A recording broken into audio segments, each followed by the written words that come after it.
It's House Bill 5888. 5888. Thank you, Mr. Chairman, and thank you, members of the committee. LEOBOR. Difficult thing to really speak about, but it's not really when you think about it. The Law Enforcement Bill of Rights became statutory in the concept in around 1970 after legislation was introduced in the U.S. House of Representatives. The intent was to create the framework that balances the constitutional due process rights of officers as employees within the rights of the citizens. In 1974, Florida, Maryland became the first states to codify their version of LEOBOR in their representative states. Rhode Island became the third state to adopt LEOBOR. Approximately a dozen other states followed suit through the 1980s and 1990s. Since adoption of the Law Enforcement Bill of Rights, it has been amended several times. Most of the amendments have been slight in nature, but LEOBOR was simultaneously reviewed, amended on occasions. In 1995, the Rhode Island Senate and the House of Representatives appointed a special legislation commission based on recommendations in 3 issues: promoting efficiency in the LEOBOR process, protected management rights, and limited the cost, and determined the court's role in the process, and increased transparency. Somewhere around in 2020, the Senate established a special commission. And the Senate commission was established to look at LEOBOR. It was chaired by Senator Metz. Members of the committee introduced themselves: Michael Evora, Executive Director of the Rhode Island Commission of Human Rights; the Reverend Howard Jenkins, President of the Ministers Alliance; Tony Capezza, Director of International Brotherhood of Police Officers; Cynthia Coyne, District 32, Barrington; Jose Bautista, Executive Director of Providence Internal Review Authority; Vincent of the Providence NAACP; and Harold Metz.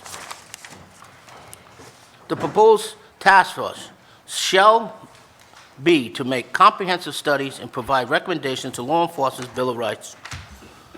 Brings us to where we're at now, 5888, and the reform process that are needed in the changes. The changes in this bill, in the committee, changes the members from 3 members to 5 members. 1 member appointed by the Chief Justice of the Superior Court, who shall be retired judge, justice, or judge of the Supreme Court, or the Superior Court, or district. 1 member who should be the Executive Director of the Human Rights Commission, or designee. 3 members who shall be active or retired law enforcement officers within the state of Rhode Island. The retired justice or judge appointed by the Chief Justice of the Superior Court shall serve as chairperson of the hearing in committee. It strips the provision in the law that prohibits public statements being made. The bill changes to noting that this chapter shall constitute as a prohibiting a chief or designee from making public statements or concerning an incident or matters of public interest involving any law enforcement officer employed by the chief's law enforcement agency. Public statements shall be made in the sole discretion of the chief. Noting that this chapter shall be construed to prohibit a law enforcement officer from making any public statements himself. Within 5 days of changing the law enforcement officer's agency receipt, the officer shall request a hearing. A law enforcement agency shall petition the Chief Justice of the Superior Court to appoint a justice or judge to the hearing committee. Law enforcement agency shall notify the Executive Director of the Human Rights Commission, requesting that they confirm his or her willingness to serve on the hearing committee within 5 days of receipt of the agency.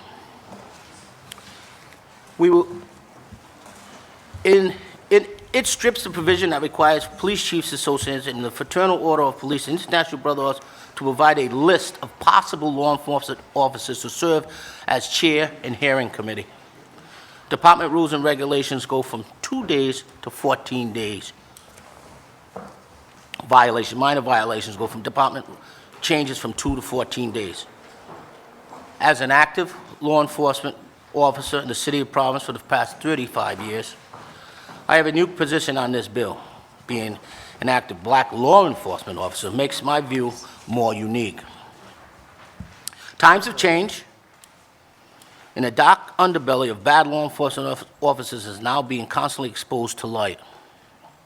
Because of this change in our society, updates to the decade-old law must be made in order to ensure transparency, accountability for bad actions, conduct by law enforcement officers.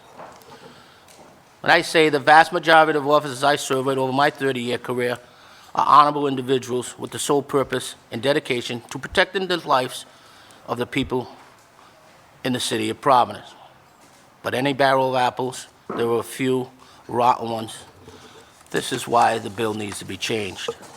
One last thing, the recommendations that I put forward into this bill come directly from the task force that was put together through the Senate with the people's voice asking for some change in LEOBOR, the Law Enforcement Bill of Rights.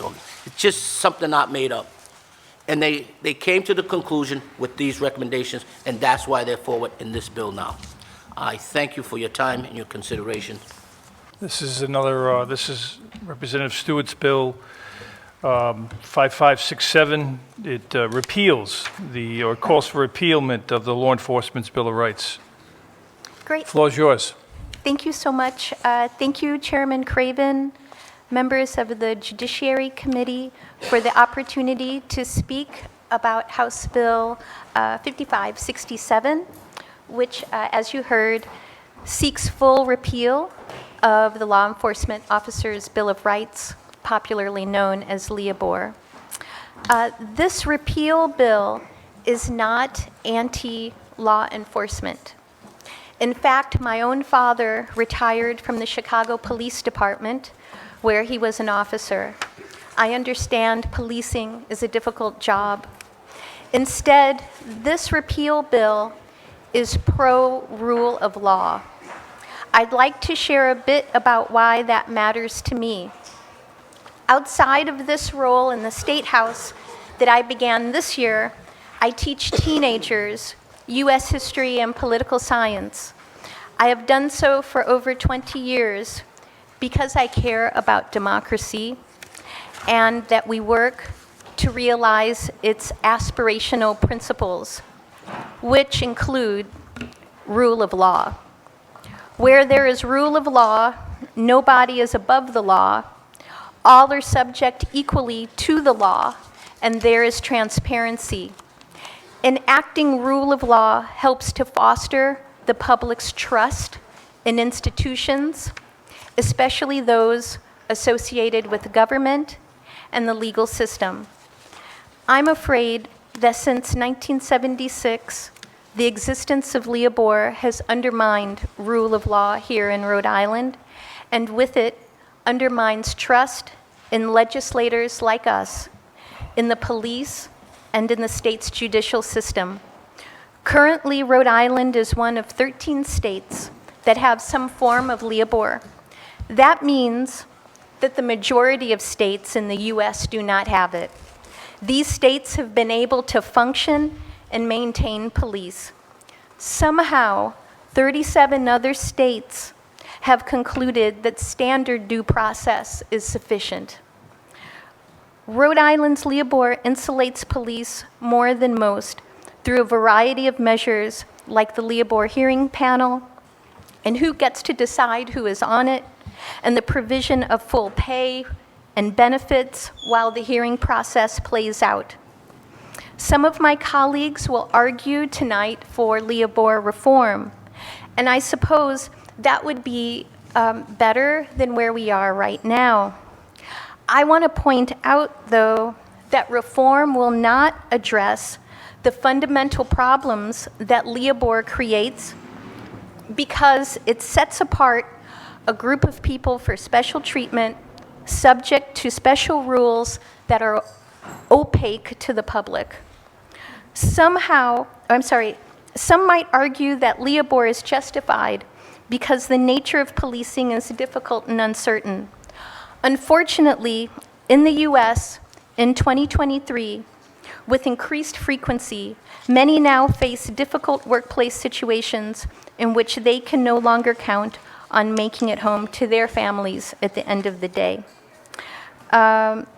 None except police officers enjoy their own Bill of Rights in our state law. Firefighters don't have their own Bill of Rights. Doctors and nurses have no Bill of Rights. Teachers do not enjoy our own Bill of Rights, nor do our students. Instead, we only have a Bill of Rights that is in the U.S. Constitution. And if we are accused of misconduct or doing harm, we lose our jobs and maybe can contest it through a wrongful termination lawsuit. As long as the state of Rhode Island continues to say that one group is entitled to a special set of rules, the state perpetuates inequality, abandons transparency, sidesteps simplicity and being clear, and promotes distrust. You'll hear from several people tonight about the harm that LEOBOR perpetuates because it makes difficult to discipline, in other words, hold accountable, officers who are involved in serious cases of misconduct or crimes. And so I'll just conclude my remarks there by saying that I hope we'll finally have the courage to repeal LEOBOR, just like Maryland did a couple of years ago. So thank you. Okay, any questions for the sponsor? Seeing none. Now, both of you would wish to testify. I made an accommodation because I know there are some circumstances under which you feel uncomfortable being here.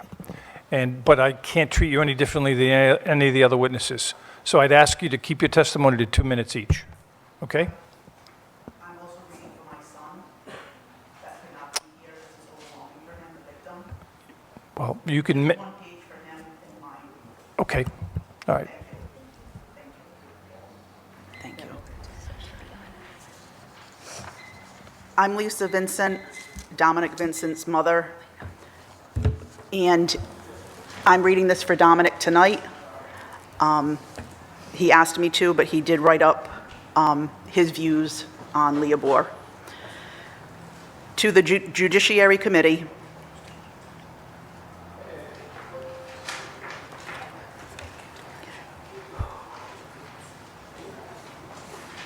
my name is Dominic Vincent. I stand for repeal Bill 5567 or a reform bill 5888 or 5567 for the officers' Bill of Rights in Rhode Island. Ideally, a repeal would ensure the safety of Rhode Islanders, but a reform bill would be a step in the right direction as well. My family and I have personally been impacted to an unimaginable degree by the excess use of force of law enforcement, specifically Officer Daniel Dolan. Use of a deadly weapon to have a fatherly chat, in quotes, with me on the night of June 23rd, 2021. According to Dolan, speeding was enough to warrant a discharge of a firearm. The incident shows the poor judgment officers of the law may have at times. While some officers truly protect and serve, as they should, we must not protect those who endanger innocent lives. Police officers who conduct themselves with the safety of their communities in mind do not have to worry about a potential change to LEOBOR, as they do not put themselves in situations where they need the protections of LEOBOR. I would have liked to present my opinions in person. However, the emotional toll of speaking in front of so many individuals regarding my nearly fatal interaction with Officer Dolan is too much for me to handle currently. I want to personally thank all of the representatives who have proposed change to LEOBOR. Ma'am, time's up. I have one sentence left. Okay, go ahead. Thank you. As they have the well-being of the community at the forefront of their policy making. Sincerely, Dominic J. Vincent. Okay, thank you. Thank you. Good evening. My name is Leslie Seepy. I reside in Warwick, Rhode Island. Okay, can you hear me? I'm the proud aunt of Dominic Vincent.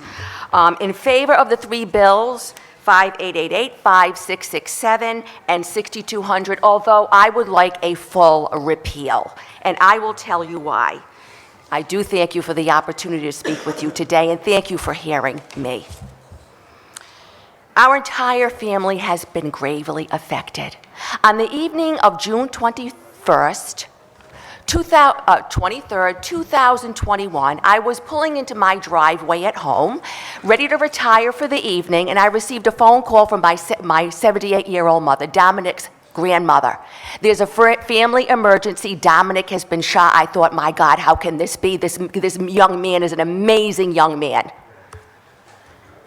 Okay, so what happens is, my nephew, during the evening hours of June 23rd, 2021, pulled into Wicked Good Pizza on Route 3 in West Greenwich to pick up a meat lover's pizza. You see, Dominic was unaware he was chased down by an enraged, out-of-control, off-duty policeman.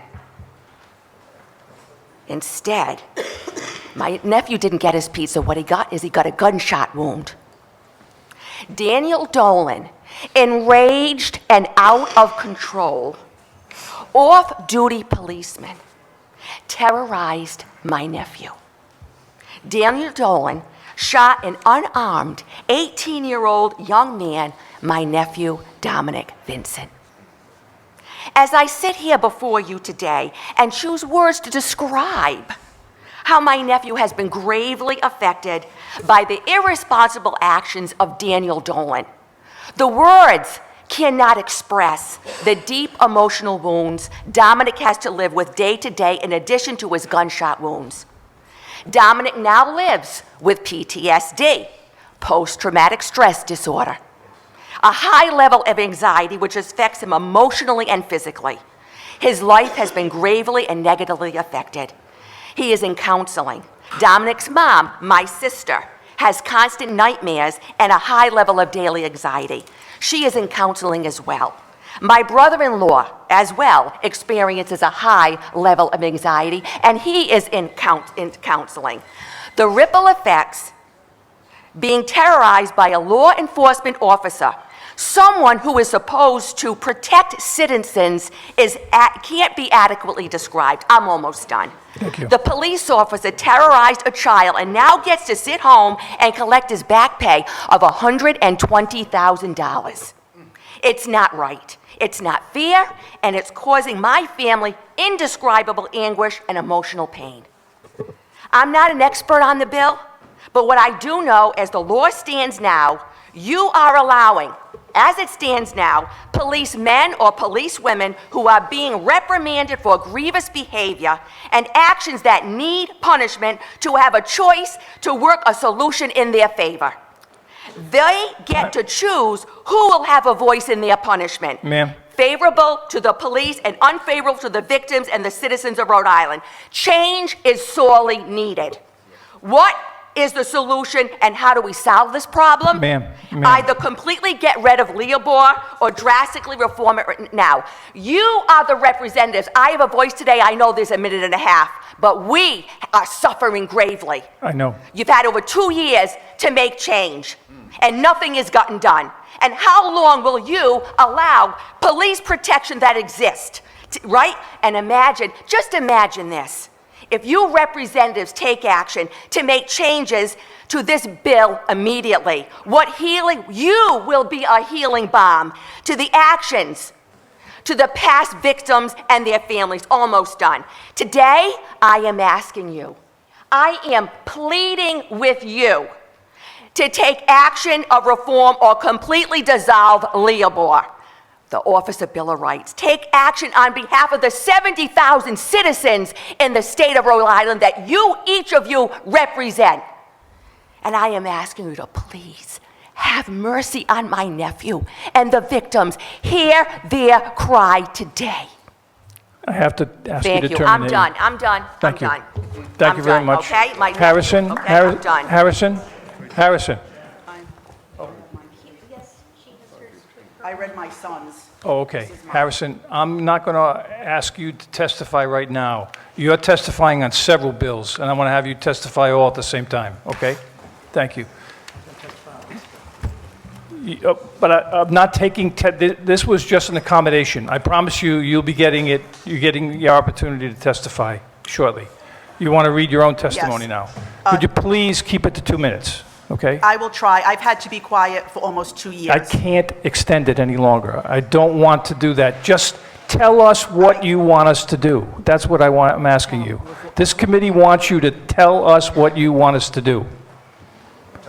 Get rid of it, get rid of it. You need to repeal LEOBOR, but I'm going to tell you what we've been through. Why can't I have my 2 minutes?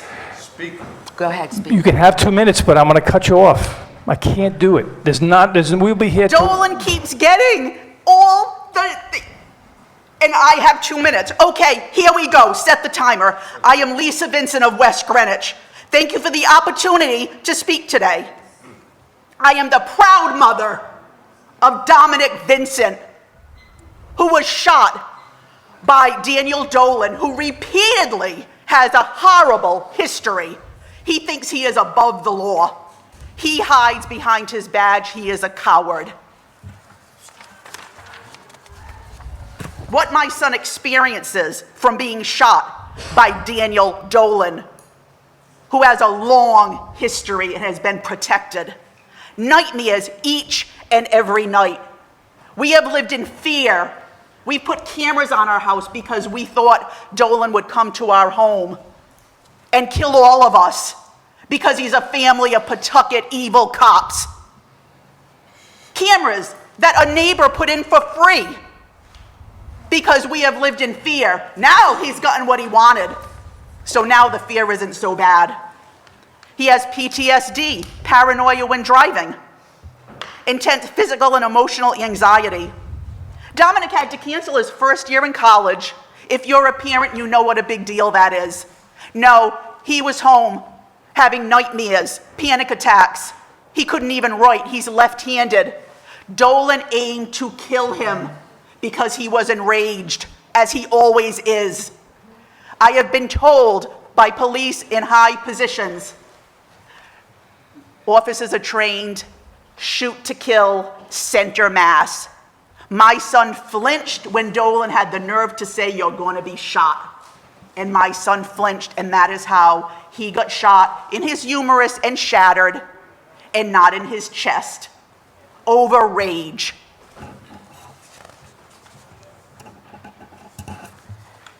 My son was only 18. Imagine your child, niece or nephew, your spouse, he's going after adults.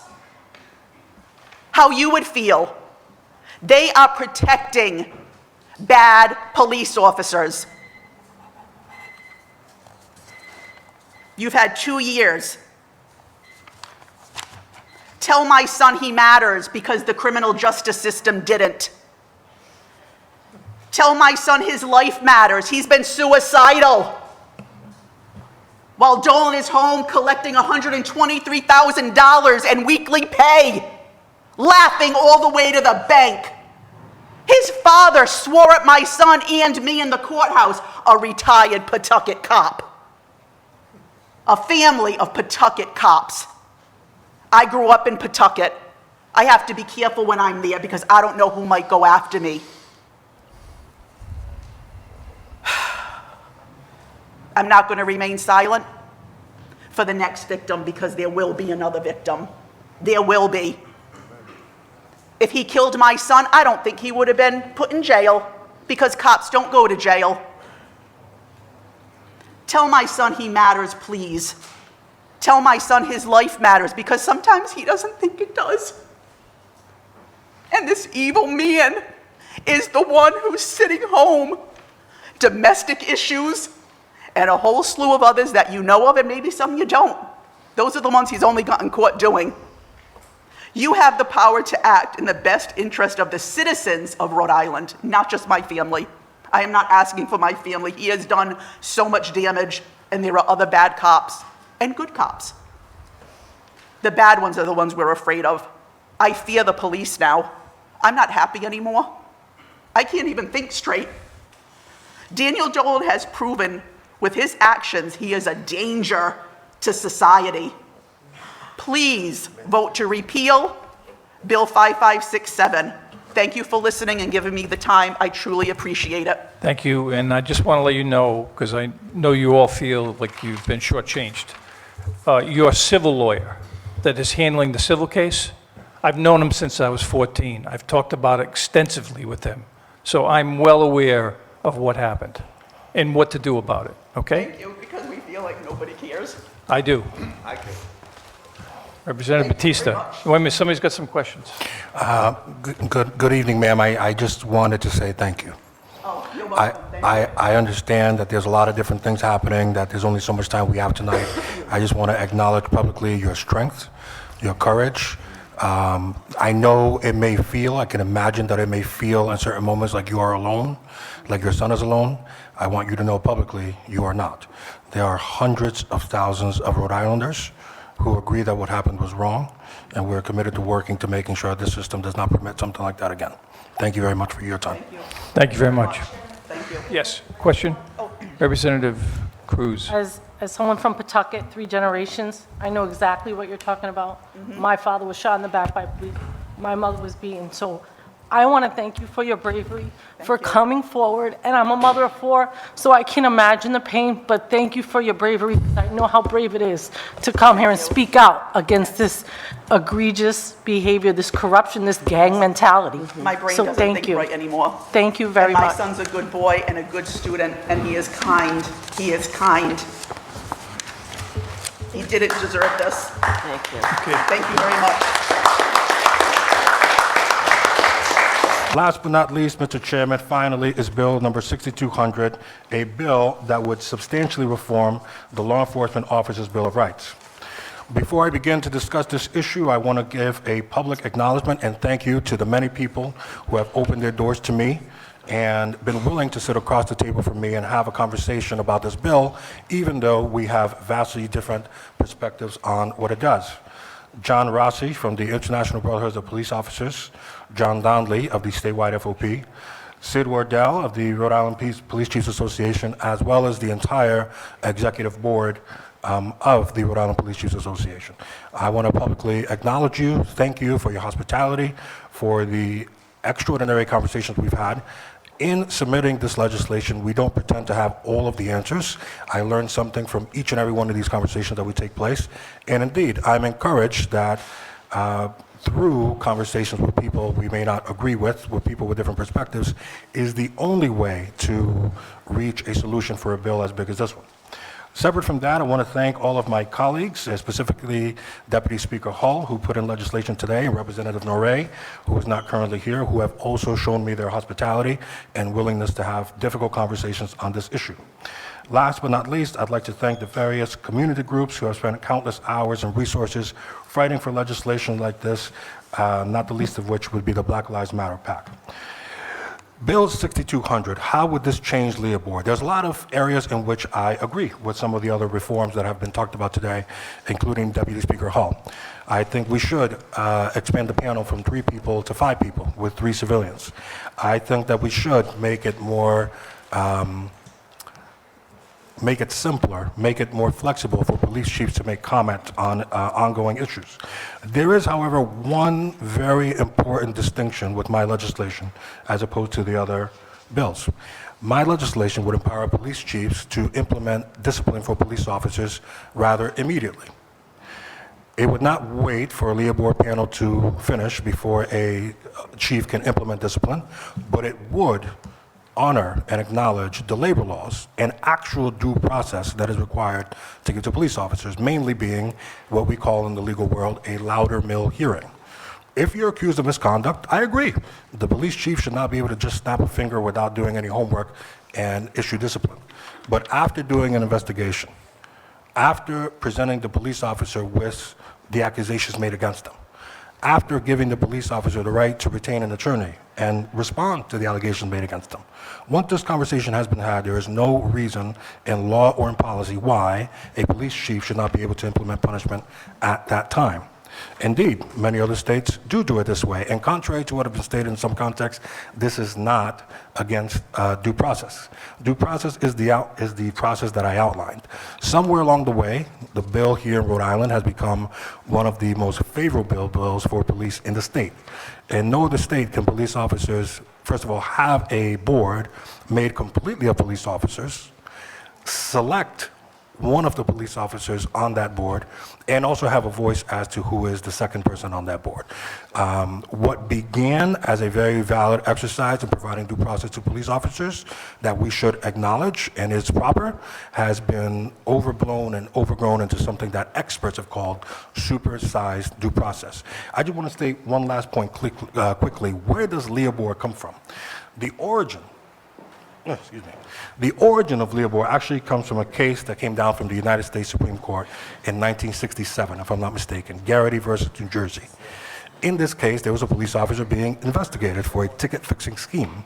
And when he was questioned about his role in that scheme, he was told, you can observe your right to remain silent, as every citizen can. But if you reserve your right to remain silent, we will fire you. The police officer answered questions. That information was used to convict him, and he appealed. The Supreme Court agreed with him. Police officers should not be compelled to testify. They have the same constitutional rights just as every other citizen. That is okay. We don't disagree with that. What we do disagree with is where that due process has been overblown into what it is now, in such a way as to make it more difficult to process complaints and ultimately more difficult to acquire accountability.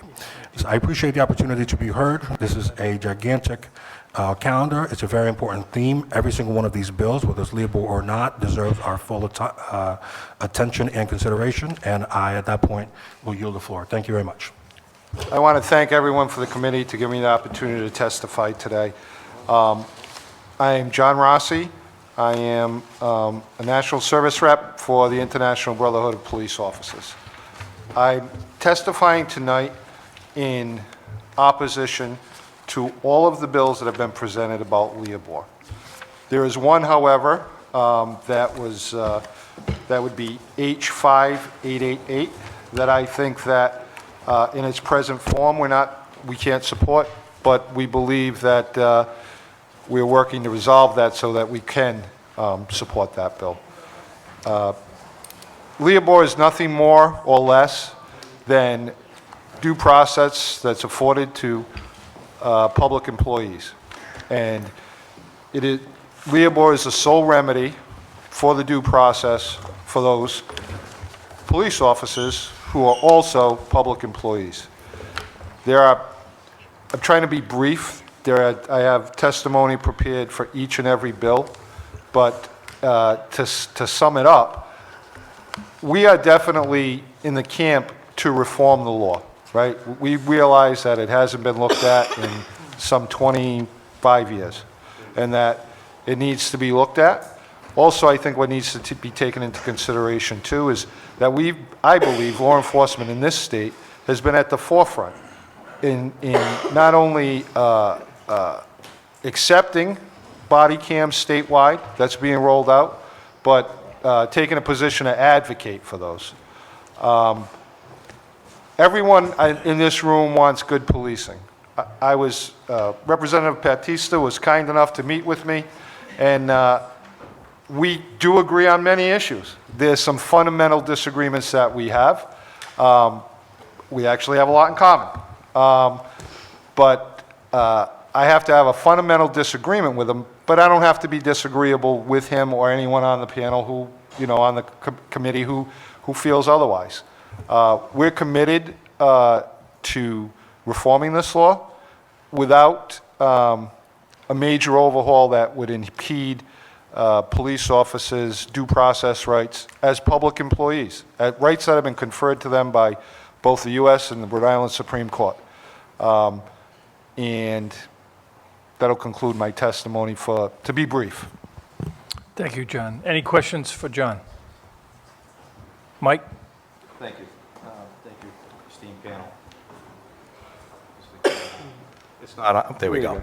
Okay, so I'm Michael Aimondi. I'm the president of the Providence Fraternal Order of Police, representing the capital city of officers.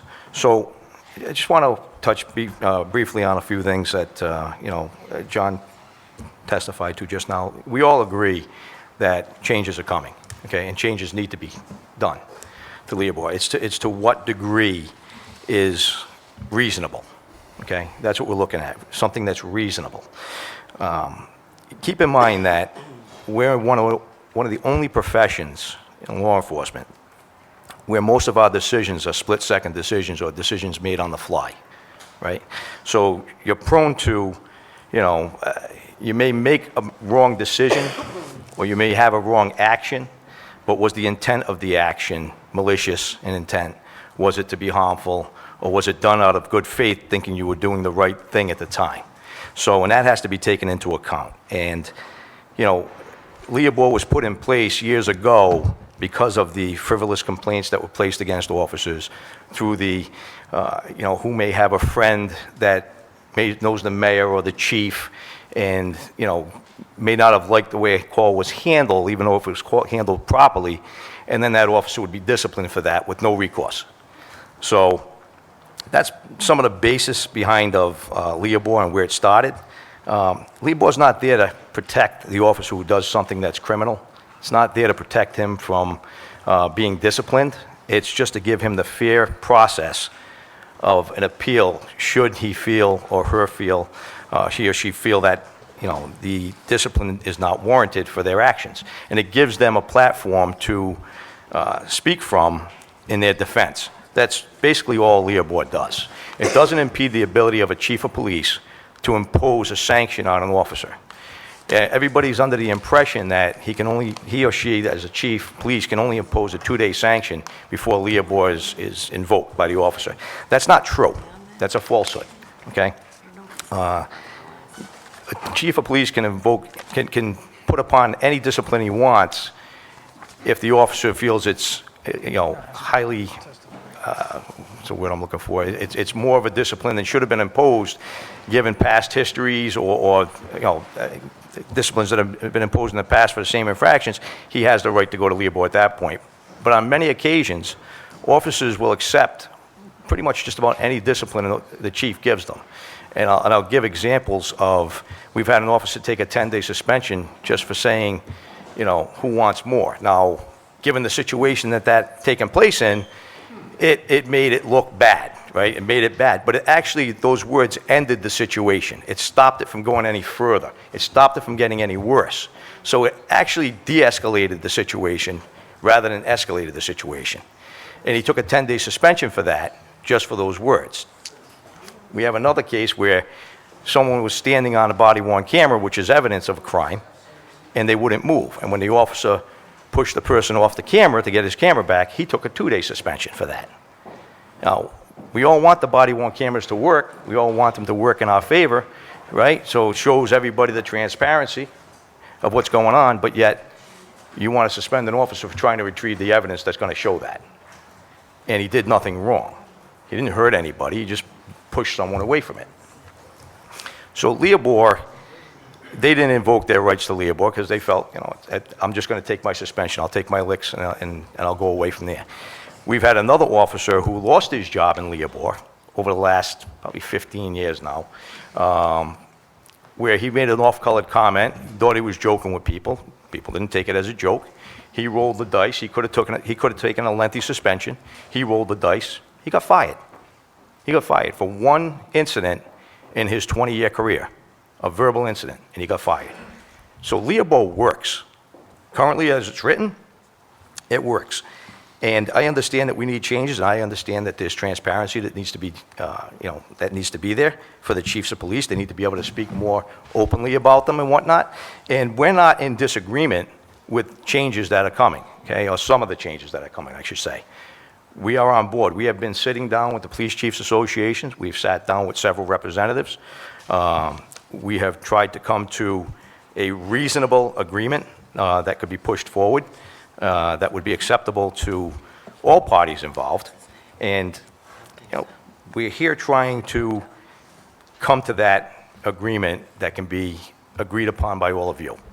Okay, something that's not going to change the due process. Well, I shouldn't say not going to change. It's going to alter the due process for the officer because it's going to impose some different sanctions, but it still allows that officer to have his due process, just like anybody else would in the civilian side. If they were accused of something, they have a due process. So, Thanks. Mike, you got to wrap it up. Mike, I'm over here. You got to wrap it up. oh, okay. All right, so I'll just leave it at that then. Thanks. Hannah? All right. Thank you very much, Chairman and members of the committee, for your time this evening. Hannah Stern, testifying on behalf of the ACLU of Rhode Island. I'm addressing all three pieces of legislation, if that's okay. All right, great, thanks. The ACLU strongly believes that it's time for significant revisions to be made to LEOBOR or repeal to be considered. The scope of protection given to law enforcement through LEOBOR is just extraordinary, not just compared to other public service personnel, but even in comparison to the rights of criminal defendants. And as you heard earlier, especially considering that we're one of only 2 states in the entire country that doesn't actually have a decertification process for law enforcement officers, it's clear that major change really does have to occur. I'll be brief. We've submitted detailed written testimony. I do just want to touch on 3 specific points very quickly. First, that of the bills that only seek to amend LEOBOR, which are before this committee tonight, we do urge support for H 6200 over H 5888 because it does make much more substantive changes. However, there is a provision in H 5888, which we do support and urge be included in H 6200, which is the repeal of language that actually restricts the ability for a statement to be made prior to a decision from the LEOBOR hearing board. This repeal critically strengthens public transparency. We think it's an important provision that should be included in any amendments which are made to this law. Second, we support the change in H 6200, which changes the composition of the hearing committee such that a majority of the committee is actually composed of civilians or those who are not affiliated with law enforcement. And finally, third, we note that a recent Attorney General decision and a preliminary Superior Court ruling issued 2 years ago provide an interpretation of our State Access to Public Records Act, which actually makes it very difficult to even learn about incidents of police misconduct. Under these opinions, the public is not entitled to see the departmental final reports of investigations of police misconduct, even with personally identifiable information redacted. This is obviously a huge issue for transparency, and we're very concerned that while amending or repealing LEOBOR is a really good first step, unless APRA is also amended to ensure that the public can actually see the final investigations of misconduct, that it could be a hollow victory. With that being said, happy to answer any questions. Thank you for your time. I think you have a question. Actually, not for you, Hannah. Mr. Ayamondi? You indicated in your testimony that you're, I know you're the head of the Providence Police Union, Yes. right? So I'm not asking you specifically that, but law enforcement in general, you're a voice that you would be willing to accept some changes in LEOBOR. Can you be more specific and tell us what you think needs to be changed, or you would be willing to accept? So I understand that the police chiefs are looking for more ability to be able to make a statement. So I understand that they can, they should be able to make more of a statement than they are right now, than they're able to do right now under LEOBOR. So to expand that, but still keep intact the integrity of the case for the officer. So if it's an administrative charge, which is something usually that's of a minor nature, you don't have to reveal the officer's name in something like that. But if it's a criminal charge, obviously you're going to reveal the officer's name. So, but you can also be more open as to, okay, this is what we're investigating, this is what's going on, these are the steps we're taking, this is what we've put in place as far as the disciplinary action for this officer. You can do that immediately. You don't have to wait until LEOBOR is invoked or anything like that. So we're agreeable to having that, move forward at a faster rate to put the information out. We're also agreeable to raising the days of suspension from 2 to, I would rather see a tiered system rather than the 14 days that's specified in one of the bills. I would rather see a tiered system, say, up to 5 days for something that is an administrative infraction. Then bump it up to maybe 10 days for something that's a little more serious nature, and then obviously if it's a criminal act, they're getting suspended, and that's part of what I was looking at, so. Do you guys have a position on changing the makeup of the board? So I personally don't want to see a change in the makeup on the board myself. I know we've talked. There has been discussion about the panel going to 5 and what that makeup would be. whether it would be someone from, everything from judges to attorneys to Human Rights Commission. I don't think as a whole, and I'll only speak for myself, but we haven't come to an agreement as to who those extra bodies should be or where they should come from. But we're not opposed to having, you know, a broader panel, depending on what the makeup of the panel is. Okay, thank you. Any other questions for Hannah? Oh, I'm sorry. What are some of the examples of administrative grievances? So under the LEOBOR right now is if someone didn't want to wear a hat and they were supposed to wear a hat, you could suspend them for 2 days right now. And if someone shows up late for work or something like that, that's administrative charges. So, what's that? Car accident. A car accident, you know, right now, if someone gets into a car accident, they can get suspended, they can get grounded for months on a time. So, you know, minor infractions of the rules and regulations of the department, not so much the criminal law. That's what I mean by minor. So if it's, you know, you're wearing a long sleeve shirt that day when it calls for by our general orders to be a short sleeve shirt, you can get suspended under the Bill of Rights right now. So, under the way they want to have it written. So that's what I'm talking about by minor infractions. I'm not talking about things where, you know, use of force, that type of nature thing. I'm not talking about that. I'm not talking about, you know, abusive language, things like that. I'm talking about the minor offenses. Any other questions? Jose? Thank you, Mr. Chairman. I have a couple of questions for both of the gentlemen on the panel. I'm going to begin with my friend John Rossi here. I appreciate the time that we spent together, and I thank you for your willingness to have a conversation with me. There was something you said, I'm not picking at you, but it's important, and I want to be clear that either A, I understand you, or B, we're maybe disagree on the issue, but I want to be clear. You called LEOBOR, quote, basic due process, right? It's the sole exclusive remedy in the state of Rhode Island right now. But I think part of the words you used were, you called it basic due process. It is due process, yeah, basic. Now I would contend, and you tell me if I'm wrong, Okay.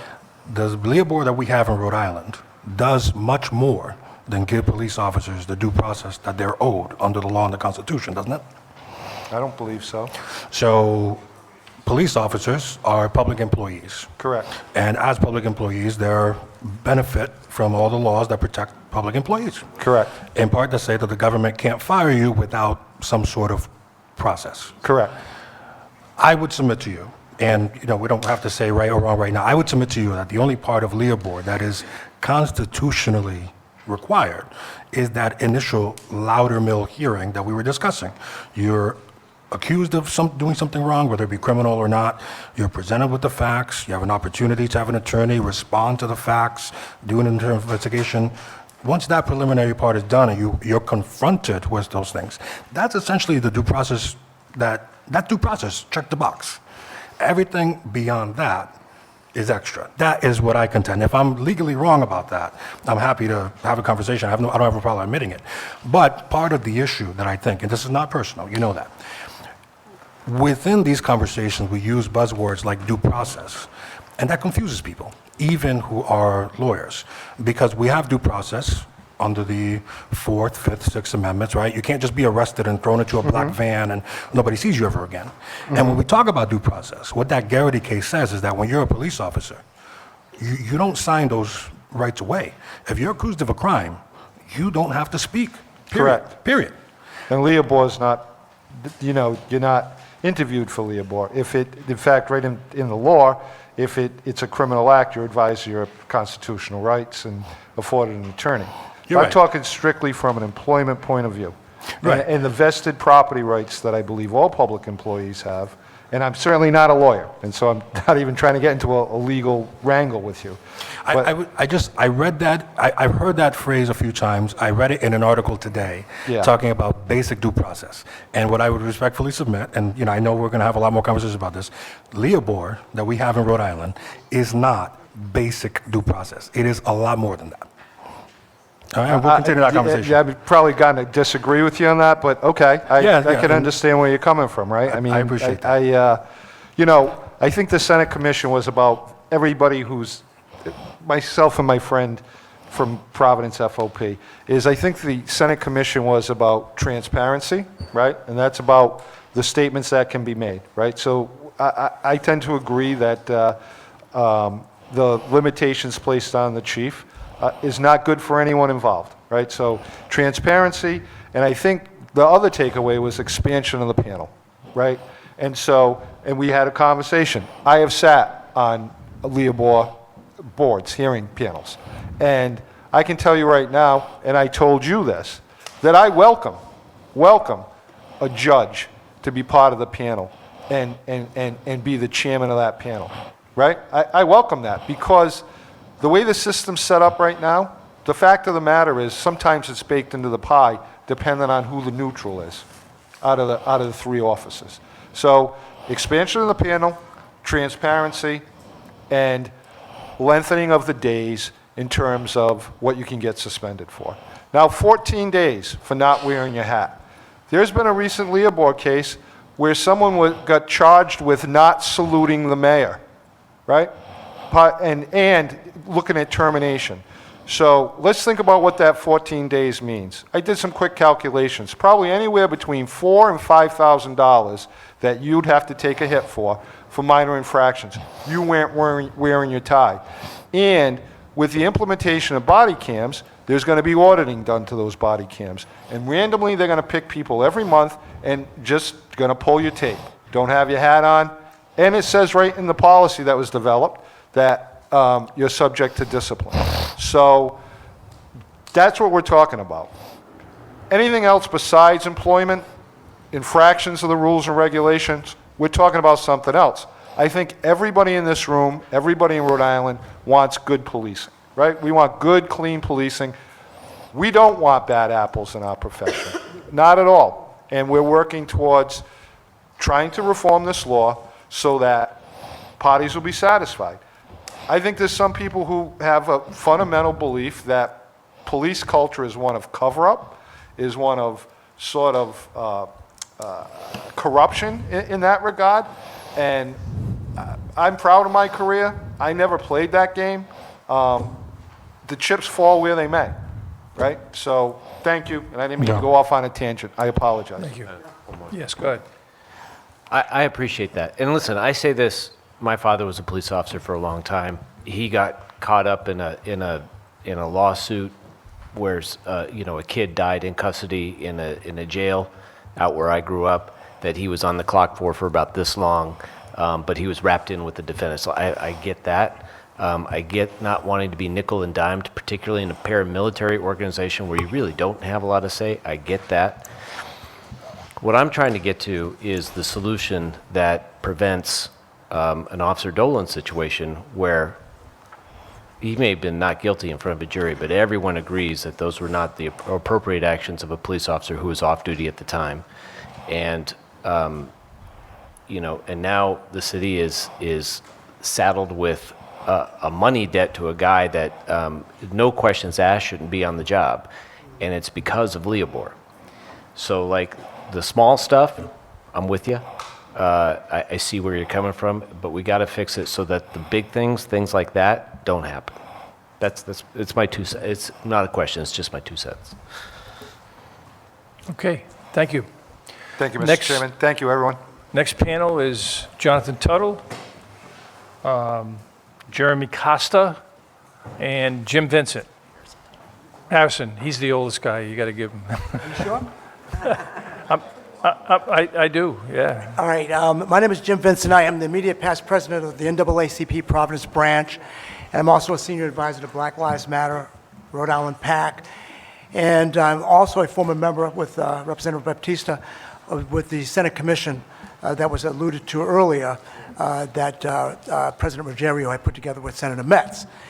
And I'm here to say that I am even stronger in support of a certain position now after hearing all of this than ever before.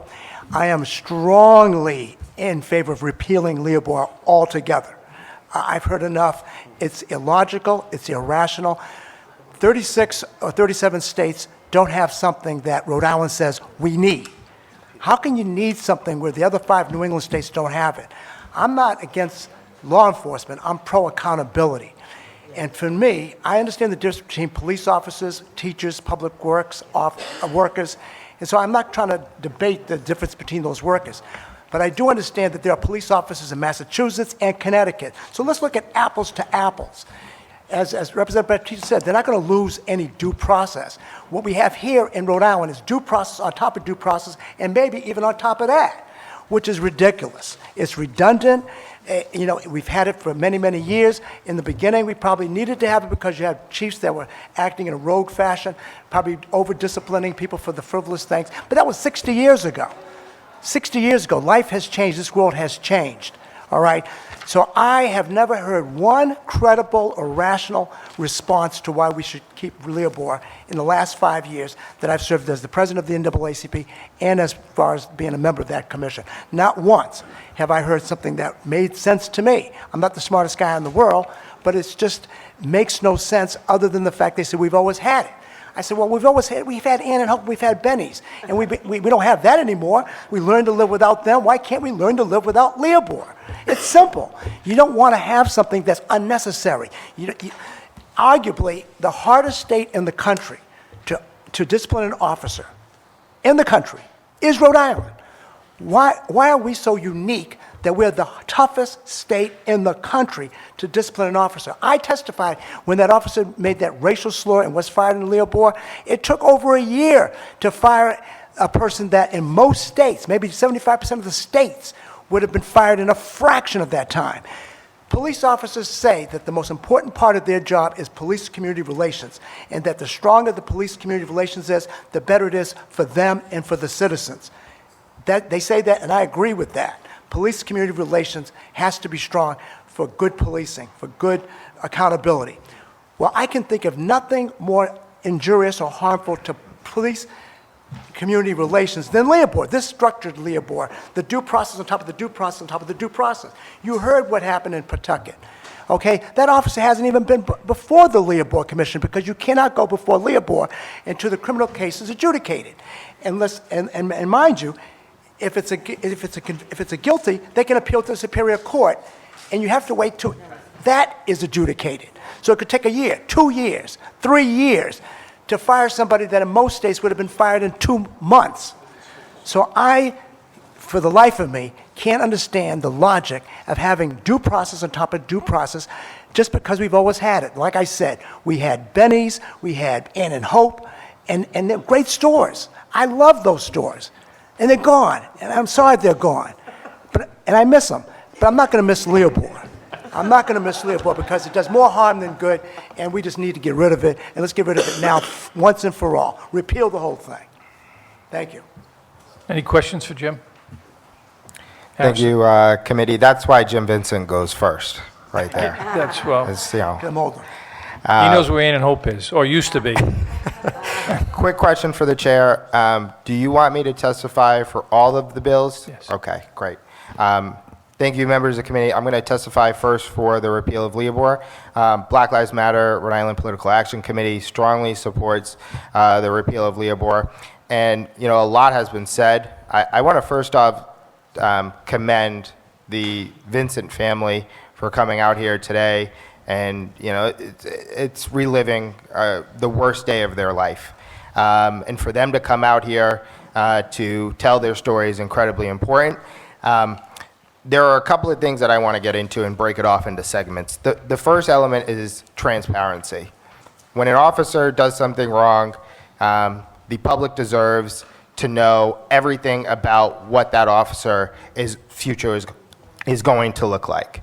Unfortunately, right now, we have a gag rule where the public safety commissioner at the time, and now Mayor Brett Smiley, as well as the police chief, cannot say anything about the situation. What that does is it creates a sense of distrust. What that does is it creates a situation in which it further perpetuates the fact that police are looking to cover things up when they do something wrong. And so aside from that, if we choose to continue to keep the LEOBOR process, which I disagree with, I would make a recommendation that we keep the committee hearings open to the public. or the media so people can come and see the process as it works. As of right now, it's very hard to know, if at all, when those LEOBOR hearings are happening.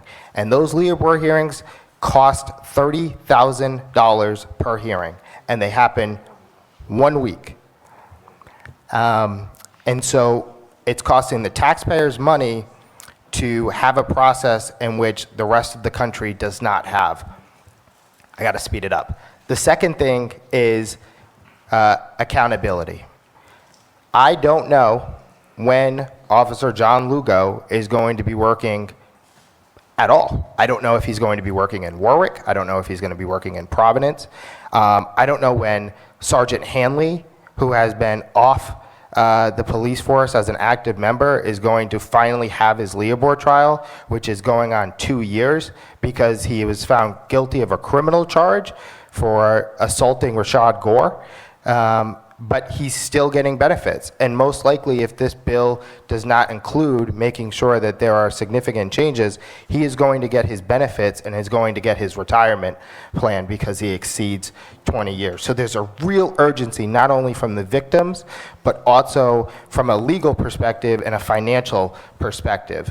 The last thing that I will say is, I don't want to be here next year. I don't want to be on the news this summer or whenever the next incident unfortunately happens and says that the reform version did not do enough. I don't want to do that.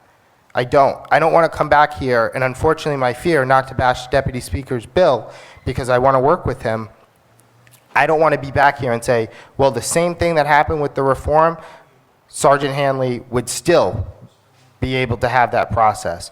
The criminal process would have to take place and would have to happen over the course of multiple months, sometimes years. And I don't want to do that. I don't want to come back and bash somebody's bill when we can have the opportunity to get something right here. Should I go on to the next question? Are you done? Yeah, I'm done with my LEOBOR testimony. Oh, okay. So we're just sticking on LEOBOR right now, I think. Okay, right? so I'll just go back to the, because I have other bills, I'll just go back to finish them all, or? How many do you have? It's like 3, I'll be quick. All Like right. a minute. Go ahead. All right. So the next one is Representative David Morales' bill that would prohibit the use of armed police drones. Dave Morales brought up a lot of great points. I just want to say and reiterate the fact that we have a situation in which the places that it has been implemented in New York and San Francisco, immediately the public has said, no go, it's not something that's good for our community, and it's predominantly in black and brown areas. And so BLM PAC supports a piece of legislation that would ban the use of police robot dogs. The third piece of legislation is a piece of legislation that would reform solitary confinement. Solitary confinement is incredibly inhumane. It causes significant mental and physical distress to the people that are involved in that situation. And I believe that throwing someone away in the darkness with no human contact is not the best way to be able to discipline people and create them on a pathway to get out of prison and be successful members of society. Lastly, the fourth bill. Oh, you're on a roll. Told you I'd be quick. Fourth bill would be to be able to have life with, make changes to the life with parole. And so BLM PAC supports that piece of legislation, as well as the amendments that were made by Representative Edwards. This is an opportunity for us to be able not only to save taxpayer monies by getting folks who are specifically going to pass away out of the judicial system and open up money for more important things like being able to have quality social services and make sure that people don't end up in prison, as well as programs in the prison itself. Thank you. Happy to take any questions. Just respectfully, Sure. I also signed up and I support both of Representative John Lombardi's bills. Okay. I want to be on the record for that because I didn't know we were going to do all of them. Very good. Thank you, Mr. Vincent. Thank you. And Jeremy? Yeah. Let me turn this on. All right. Well, good afternoon, good evening.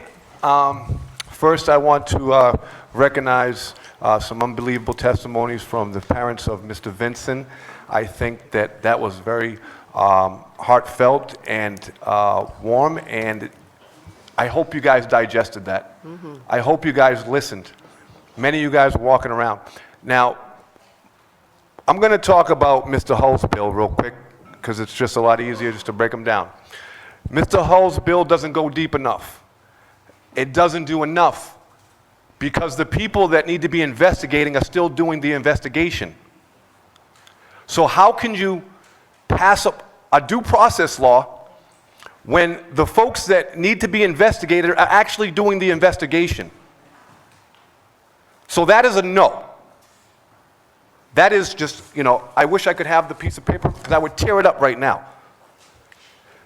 Mr. Hull has also said he's a representative of the law enforcement. We no longer, the community as I represent, no longer want law enforcement having the ability, because in any other business, it would be a conflict of interest, to be making laws that are going to be protecting, supposedly, our community. It's a conflict of interest. His testimony is null and void. His bills should be null and void. He shouldn't be on the committee to be submitting bills that have to do with law enforcement or judiciary. If you want to do health and human services, go ahead.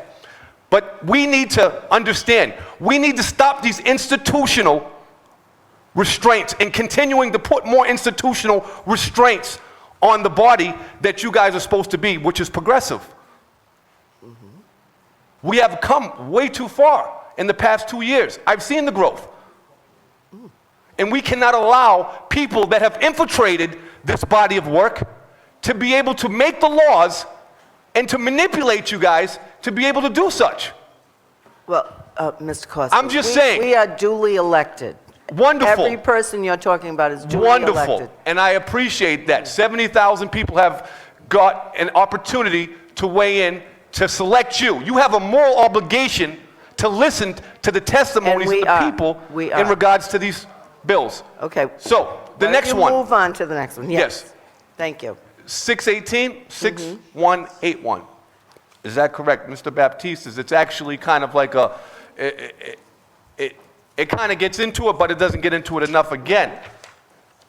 What it does is it actually allows us to be able to filter the process of the people coming into the business before they actually get the job, which those other ones don't do.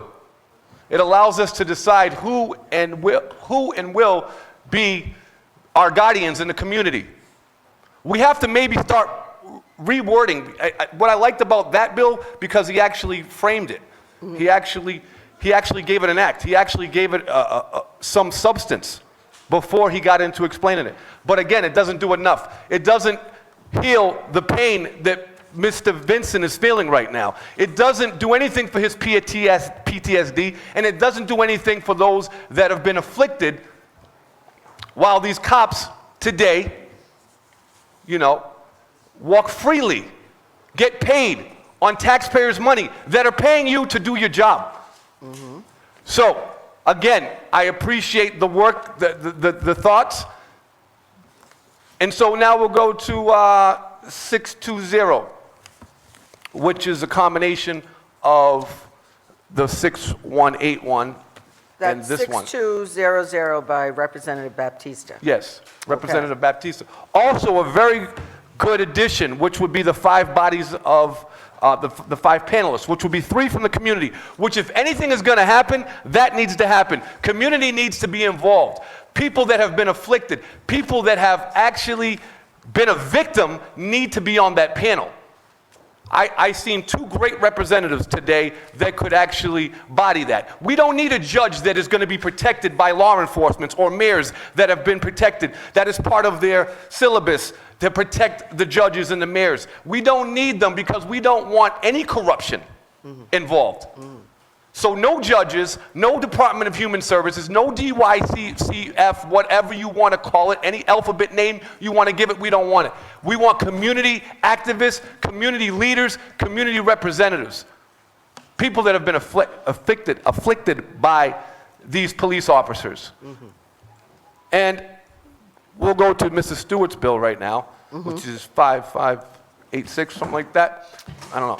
5567. 5567, yes. Wonderful bill. Okay. It is an amazing bill. You heard the testimony. Her father was an officer. Here you have somebody that grew up in that type of environment, but still feels that there's too much due process. Again, and I don't want to reiterate all the things that were said that were very important. I just wanted to touch on a few issues. The man said that this, and Mr. Bautista touched on it, I'm just going to reiterate because I thought that it was just rhetoric.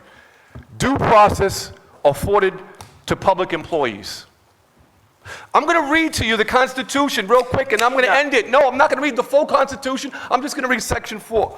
So the Section 4 states in this, I'm going to tell you what due process is because you guys all need to hear it again. Every person within the state ought to find a certain remedy by having recourse to the laws. Every person. Every person. We understand that. We do understand that. Yes, okay, so you guys do read your Constitution. I'm just going to read it again for the people that might not be in front of us or at home. You got to watch your time, though. You're taking. But I had 3 different bills, so that would be a total of 6 minutes. No, I don't think that's the way it's working. But you've gotten your point. All right, well, let me just get because I want to make sure that you get to this last sentence. Okay, go ahead. Okay, so again, by having recourse to the laws for all injuries. Now we have a hand that was shot at. Or wrongs, which may be received in one person. Now, it says properly or character. Oh, let me just skip that one because this is most important. Every person ought to obtain right and justice freely and without purchase, completely and without denial. Now, okay. So you've used up your time, Mr. Costa. Oh, I did? Yeah. Well, I got plenty of other bills to talk about, so All I'll right, come but we're back and not gonna- revisit yeah, those you bills can later. come back All right, again, because all right. we'll But I get want the- to make sure that Yes. you guys address this bill in this session. Yep. This is the time to make the decisions that are going to affect many years. You guys have the opportunity to light the candle to many fires Well, thank you. and maybe blow out a few. Thank you. Thank you very much. Next is Chief Kevin Lynch, Chief Matthew Moynihan, and Chief Sid Wardell. I guess I got to go a little bit closer. To my left, your right, is Chief Matthew Moynihan of the South Kingston Police Department, who serves Well as the aware of treasurer him. of the Rhode Island Police Chiefs Association and former captain of the Rhode Island State Police.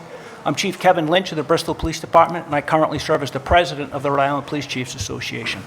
And for the record, we heard a lot about discipline. I do have my hat on tonight, so I am not going to get in trouble for not having a hat on. This evening, we heard, and everybody heard in the chamber, a lot about, and just for the record, we do oppose repealing LEOBOR, and that'll be the first issue I'll address, but we do support Speaker Hull's bill, but we would ask for some modifications because I think people in the gallery are going to be pleased with the recommendations that the police chiefs in the union worked on to create deeper reforms even than Speaker Hull's bill. So we're I think we're in a good place, and I think a lot of people in the room are going to be happy about some of the things that they're going to hear. And I do want to credit my brothers and sisters in the FOP and the IBPO for working with us and for accepting the vast majority of these changes. So I think that's a good thing when the police chiefs and the unions can work together in harmony and draft something, because years ago, that would not be the case. But to address some of the things that we heard about, and certainly the grave incident that happened involving a Pawtucket police officer, you repeal LEOBOR, there's a lot of attorneys in the room. I would assume, and I can only assume, that if that officer was to be immediately terminated, he would seek some type of relief through a restraining order. He would probably appeal that for a wrongful termination suit, and he would end up in the Superior Court litigating that very same matter. I can only assume that that would happen, but that's what happens in the other states that don't have LEOBOR. There are judgments against the municipalities for wrongful termination, and many of these matters, just because there's not a LEOBOR process, get vetted out in the court system. So the officers just don't walk away because there's no LEOBOR process. They exercise their due process rights and go to the court. So that's an important factor to understand. And the reason why, as chiefs, we support, we're the ones issuing the discipline. We're the ones that are charged with weeding out the bad apples. We want a process that is fixed. The Bill of Rights, if you go through the legislation, it's all about timelines. The chief has a certain amount of time to complete his investigation. The hearing panel convenes. They have to pick the panel amongst themselves. They have to convene and finish the hearing within 30. They can extend it to 60 and then write a decision. Every step along the way has a 30, 60, or a 10-day timeline for all of these procedural steps to make certain that the process does not linger on. And I can tell you, yes, the decisions can be appealed in the Superior Court, but they're a quasi-judicial panel. Right? It's an administrative hearing. And upon appeal of the Superior Court, I challenge anybody to find a case where there was an egregious finding of fact or a lack of a finding of fact by a hearing panel where the Superior Court has intervened. They trust the decision out of LEOBOR since inception. The Superior Court has truly honored LEOBOR decisions. So I want to talk about how and why we support what Speaker Hull is doing, but we think we have deeper reforms that are going to satisfy a lot of people in the room and some of the people that spoke in opposition of the bill. So we could talk about the discipline. You know, the unions and the chiefs got together. We know the Senate Commission agreed on 14 days. It was kind of a split vote, started at 30, ended up at 14. But we agree with our union partners that a 10-day suspension for an administrative matter is fair.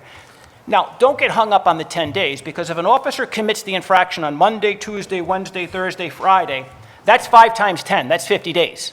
So it just doesn't mean because you can commit an infraction for multiple days, which would initiate multiple charges against an officer.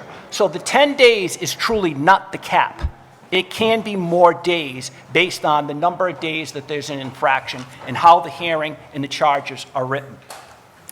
So the big issue is that the hearing panel. I'm going to tell you what I think is wrong with the current design of the Bill of Rights and the current design of Speaker Hull's bill. It currently stands that the chief of police gets a pick. The accused officer gets a pick. Both of those neutral arbitrators, quasi-judges, walk into the room with a position that may be in the chief's favor and that may be in the accused officer's favor. So now you've got 2 judges that are already been sent there and have a mission before they even listen to an ounce of testimony. What the Police Chiefs Association is saying that we pick 3 police officers that have no association with the accused officer, know nothing of the investigation. I've been selected by their police chief to serve on this particular panel. They go to a certified program. They get a shingle to learn, what does the statute tell me I can do? What evidence can be accepted at the hearing? What is my responsibility?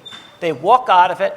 Roger Williams University puts on an excellent class. They walk out of that with official training. None of the current legislation and nothing in any bill that's been introduced has a certified hearing officer. Our thing is you have 3 neutral judges that are wearing a police uniform, have no affiliation. Their chiefs who are administering the discipline are sending in 3 people that are going to uphold the profession, and that we believe over the test of time has been very successful. The other 2 panel members, we agree. It could be an administrative hearing officer from the Department of Administration. Some states call him an ALJ, administrative law judge. We would also agree to a member of the Public Defender's Office. The only reason why we oppose someone from Human Rights Commission, as a former internal affairs investigator, there were many times when we were dealing with workplace harassment issues where the officers involved, or some of the officers, had filed a complaint with the Human Rights Commission. They're going to run afoul of their investigative body working on police disciplinary matters. So we feel as though that a member of the Public Defender's Office is going to be a better neutral arbitrator in making up that particular panel. We agree with Speaker Hull that a police chief should be able to make an initial statement. They should be able to inform the general public. The police administration is aware of the behavior which has been reported. We've ordered a full investigation. We could be working with the state police, the Attorney General's office, and we can inform them that the officer has been placed on administrative leave. We currently cannot do that. So we support Speaker Hull's bill, and we think that that's a step in the right direction for transparency. Conduct of the hearing. Many Bill of Rights decisions have been challenged. Hearings have been halted midstream. There's a procedural violation. if a chief doesn't get out the list of witnesses, or he doesn't supply all of the evidence in a timely manner, if a hearing exceeds the 30 days, the 60 days, the accused officers have gone to the presiding justice of the Superior Court and cried foul. There's been a procedural violation. I want the hearing thrown out, and I want to be reinstated. The unions agreed. That's not in Speaker Hull's bill. We need to make sure that a procedural violation does not let an accused officer get a free pass. I covered the issues with the days of suspension. Whether it's 2, whether it's 10, whether it's 14, you're really just looking at a number. Because if the violation occurs over multiple days, the number can be times 5, times 10, however long that this person has committed this particular infraction. I think Representative Bautista is going to like some of the things that we want to do. Now, I'm aware of a case where an officer was arrested in Massachusetts. The officer accepted an Alfred plea. For you lawyers in the room, you'll have to educate me on that, but I have a small understanding of an Alfred plea. Now, a conviction on a felony does not afford an officer a Bill of Rights hearing. He's off the job. He's not even entitled. Once he's convicted in the criminal court of a felony, he's off the job. However, if an officer takes a plea deal, that's subject to interpretation right now by the court system. Our recommendation would say any type of felony plea, Alfred plea, that officer is off the books. So we know of a situation, and we're trying to fix that in the current legislation. And I think there's legislation by Representative Bautista. I heard testimony tonight that we don't have a decertification process. Yes, we do. And the post is a statutory assignment under Rhode Island general law. They're appointed by the governor. And those organizations, as anybody knows, have rules of procedure. And rules in the state of Rhode Island are law. So I can tell you that the Rhode Island Post has a process. You retire from the Bristol Police Department, you want to go join the South Kingston Police Department. Years ago, under the rules of the Post, you were certified for 3 years. If you left the policing for more than 3 years, you had to get a special waiver. But for that 3-year window, you were still certified. You could be sitting on the beach for 3 years, decide to join another police force, you were good to go. Your certification was clean. The day you walk off of a police department in Rhode Island, you are automatically decertified. If you want to join another police department, you have to get a letter of good standing from your chief, and you have to go in front of an administrative decision, which is noticed by the Secretary of State, and that hearing, that 8-member panel decides whether or not that officer is going to be certified to continue in law enforcement. So I have to call that, it's a fresh process. I want to say it's about 18 to 24 months old. And so we do have a de facto decertification process. The Rhode Island Police Chief's recommendation to sub-A Speaker Hull's bill will require any decision of the hearing panel to be mailed to the Post. So they will know if an officer has been disciplined in Bristol and South Kingston, in Little Compton or Cranston and Providence.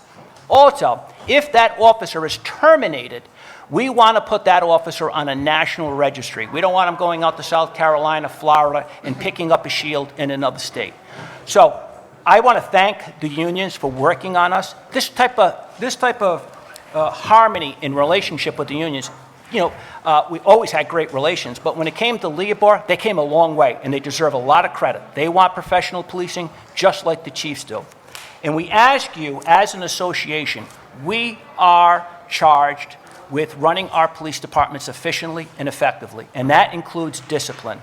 We are the people that are invoking the discipline. I can tell you that LEOBOR works. In states that don't have LEOBOR, they're entangled with appeals. You know, as the lawyers in this room know, if somebody appeals a wrongful termination, that could linger in the courts for years. We'll never get the officer off of the force. If they commit an egregious offense and they're arrested for a felony, they're automatically off. For a misdemeanor or an administrative hearing, we have a process to do our due diligence. And really, to repeal LEOBOR would be doing us a discredit. And I speak for all of the municipal police chiefs. We believe that the process works. Have there been minor changes? I met with Rep. Bautista in changing this bill. I said, Rep, Let's go over LEOBOR decisions for the past 2 decades. Let's try to find where someone feels as though LEOBOR failed. Let's look at that individual case and make sure when we draft this legislation that we pick up any of those nuances to make sure that it doesn't happen again. I stand here ready to listen to those things and to recommend those changes because the Police Chiefs Association has a lot of respect for the work that our officers are doing in the field. We value what they do each and every day. And we know, just so everybody knows, we are down to 1 to maybe 3 hearings. 4 or 5 years ago, we were up to about 5 of these administrative hearings a year. Let's not forget that just 2 months ago, we put a body-worn camera on every police officer in the state of Rhode Island. That is going to change the climate for transparency. On top of that, this General Assembly in the bill said that an officer, each and every officer, has to be audited. A supervisor has to go in, and they have to go and check Chairwoman McEntee once a month and bring up a random call and view that video footage just to make sure he or she is doing the job correctly out in the field. We have the audit systems now in place. With these changes that the union agrees, we know, we respect that people want changes and reform the LEOBOR. It's here, and we feel as though that with the product that we've presented, we can fix all of the concerns that people have. Thank you. Thank you, Chief. Any questions? Representative Knight. Thank you, and thank you, Chief, for your testimony. I appreciate it. I want to go back, just because I maybe lost the thread there for a bit, to your ideas about the panel, because I think the panel is the key thing. If I heard you correctly, you were looking for 3 truly independent active duty officers who have nothing to do with the case and maybe even nothing to do with the department. Is that fair enough? Correct. Okay. And then you talked about maybe a 4th, which would be maybe a judge or perhaps a PD lawyer. No, sir. But can you go back and tell me exactly where your position is on the panel then? So you're correct on the 3 police officers. In essence, I call it clean hands. They're all walking in with clean hands. Nobody has been charged to carry out the chief's mission or the accused officer. Okay, the current way it's written and in Speaker Hull's bill still allow the chief to have a pick and still allow the accused officer. So you've got 2 judges walking in that may, I'm not accusing them, but I'm saying may have a disposition to represent their chief or the other one to represent their accused officer. Our modification calls for 3 police officers to have nothing to do with the case, to know we don't even want you to have an affiliation, if best possible, in Rhode Island with the officer. So we're really counting on sending in 3 police officers, and we're requiring for the first time ever in legislation that that person get a certificate, that they understand what the law is, what they're supposed to be doing in that particular hearing. Right now, it is a quasi-judicial panel with police officers with absolutely no training other than reviewing the law. And I'm not aware of any quasi-judicial panel that assembles and doesn't have formal training. Would you be willing to consider the addition of perhaps 2 more members of the community who are not law enforcement? Because I think, I grew up around cops, and cops have a certain way of looking at things. And I can see 3 straight up honorable police officers coming in and evaluating the thing and whatever happened. And I'm particularly concerned, obviously, about use of force and abuse and that sort of thing. I care less about the hats. And having a blind spot around some community expectations of what police should be doing in that particular community's neighborhoods. And I'm wondering how you would feel about having perhaps 2 additional people. I don't know who they would be. Obviously, they would also have to be trained. They would also have to be neutral, but could come and evaluate whatever happened from the perspective of the civilian. I understand. And to help inform the other 3 as they make their judgments about what happened. It says, you may think it's okay, and maybe by the book it's okay, but here you know, right there on the video at 45 seconds, there was an opportunity to perhaps back off. That wasn't taken. The officer got aggressive and tried to control the situation when maybe that wasn't called for. You know how it is. I understand. I understand your point of view, and we count on civilians every day in our juries, you know, to call the balls and strikes fairly, as you call it. But we feel as though that, you know, police officers are put in very difficult positions, you know, effectuating arrest. We're dealing with people under substance abuse, mental illness, violent people. And, you know, it's a very difficult thing to say, you send a police officer to the academy, you get your police department state and nationally accredited, you issue a policy and a procedure, and you tell an officer you're to follow all of your training and all of the policies and procedures. And when an officer follows all of those, and let me tell you, every use of force situation looks ugly when you see it, right? You never walk away from a use of force situation and go, oh, that was done correctly. Thank God, you know, the police officers were there. We just don't know where the arrows are going to come from these particular things. So it's very difficult when you don't know what the community or the people from the community that you're asking to do that. That's why juries are somewhat, they walk into it, as I call it, clean hands. They're selected because they're not a part of a group or an affiliation. Right. So that's why even representatives, we support a retired judge, an attorney, a hearing officer who understands an administrative matter, and we also support a public defender, you know, from doing that. And we feel as though we hope... Sorry to cut you off, but as being additions to the panel? As being additions to the panel, That's what yes. I was asking. Oh, okay. Because I was hearing 3 police officers, and that's it. Oh, you no. would think, you would consider a judge or perhaps a PD? Absolutely. Okay. Well, thank you for that. And one last thing, real quick. On the public disclosure front, do you have feelings about any sort of body cam video or any other surveillance video being released quicker as part of like the chief's statement?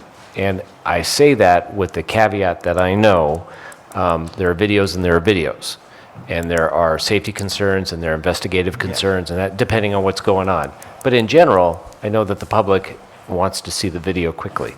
Correct. We met with the Rhode Island Attorney General, Peter Nerona, and the Rhode Island Police Chiefs Association met several times on that particular issue. Subject to correction by my fellow chiefs, we agreed. So before the grant money was released, the Attorney General had to sign off, and a member of the state police, I think it was Major Lori Ludovici, and we had a working group, and we came to an agreement that when a criminal investigation was substantially complete, no more than 20 days, chiefs, that we would release that body-worn camera. So that, the Attorney General was very concerned about that, so that has been codified on when that body-worn camera footage is going to get released. And those conversations contemplated the LEOBOR implications as well. Fair enough? They contradict? Contemplated. You guys were thinking about LEOBOR as well as all the other stuff when you were coming up with that policy. I know the policy's out there. I know like 20 days and the AG can okay it to be released.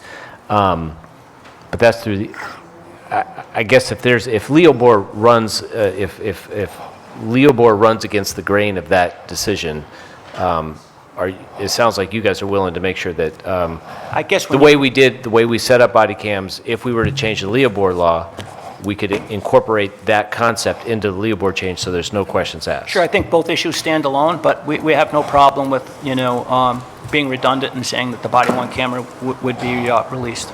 Okay, thank you. Okay. Thank you, Chair. Thank you.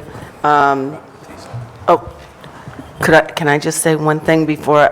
I just want to, I think what we're hearing today, and thank you for working on all of this, Chief, all of you chiefs, but it's the appearance that you're protecting your own is what I'm hearing from everyone, right? Yes. And that's, I think you're trying with the 3 officers that you talked about, but who would choose those 3 officers? Would we still be back to the accused and the chief, or who would make that determination? We certainly have provided our recommendations in, you know, to the committee for everyone to see them. But the chief of police would meet with the union president of the respective police department, and ultimately the chief will have the say. They would agree on submission. We looked at 2 names, so 39 cities and towns, the state police and Providence police. They would submit 2 names to go to a list for the presiding justice of the Superior Court. If the chief does not agree with who the union would like to do, that police department does not have a submission. What they will do on an annual basis every January could be a new chief, could be a new union president, could be a new recommendation. I see. So every year they will try just so that they just don't go away. So the goal is to have some type of an agreement that the person that's being selected to represent your agency is a fair umpire. Nobody wants the Police Right. Chiefs Association does not want the umpire riding the bus with any certain team. You know, we want somebody that's going to drive themselves to the hearing, and it's going to call the balls and strikes fairly. All right, thank you, Chief. Representative Bautista, thank you for that. Let me. If there's anybody letting anybody, it's you letting me. So thank you. Chief Lynch, thank you very much. I wanted to say thank you for being here and testifying. During my opening comments, I specifically thanked you and your organization for being so hospitable to me and for meeting with me and the various members of your executive board. And so I thank you for that. I just wanted to maybe ask a couple of questions to clarify a couple of things. I'll leave the post to the side. I learned through conversations with you and your team that of the post and the great work that it's doing, so I do recognize that there is a post, and I made that in my opening comments. One thing I wanted to talk about, I wanted to ask you one question, and I wanted to clarify something else. One question I would ask you, okay? One thing I learned in talking to different police chiefs is that every town, every municipality, and the needs thereof are different, right? So your needs in Bristol are different from ours in Providence and inner city suburbs, et cetera. And that point was a good one, especially when there's some municipalities that are more, have more appetite for reform than others, right? You need different tools. Speaking as the president of the entire organization, not just your municipality, are you not familiar with any examples in which any of your colleagues or chiefs have needed to implement some sort of discipline and have felt either delayed or hamstrung by this bill? Do you, in your entire career, and specifically in your tenure as president of this organization, are you not familiar with any example like that? You know, I've been in public service for coming up on almost 40 years.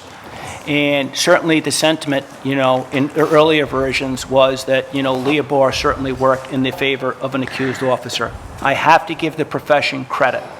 The officers, even the union officers in the officers selection, have been calling the balls and strikes fairly. We look back, like I said to you, let's look back for a decade. Let's look into these decisions where you think an accused officer got off on a Bill of Rights hearing. We policed ourselves, you know, when we looked at that, and it's a good question because I asked, you know, speaking with Colonel Winquist, our secretary, and we think LEOBOR is working even in its current form. I know there are people that have trouble with it, and that's why we made all of these reforms.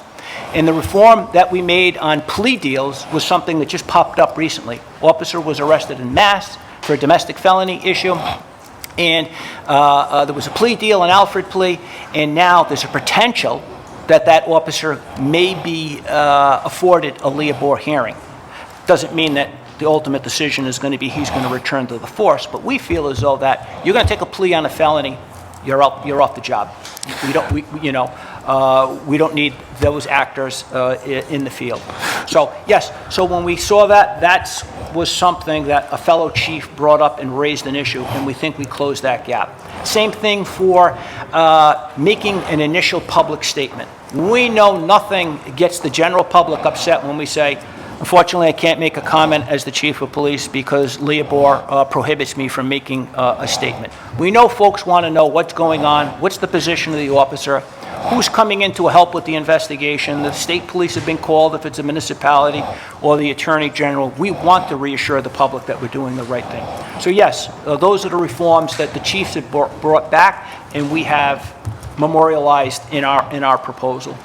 That's a very good answer. It sounds almost like an answer that will come from somebody sitting on this side of the table as opposed to that side. Not bad, we'll take it. I wanted to, I made a point with John Rossi earlier about the words due process.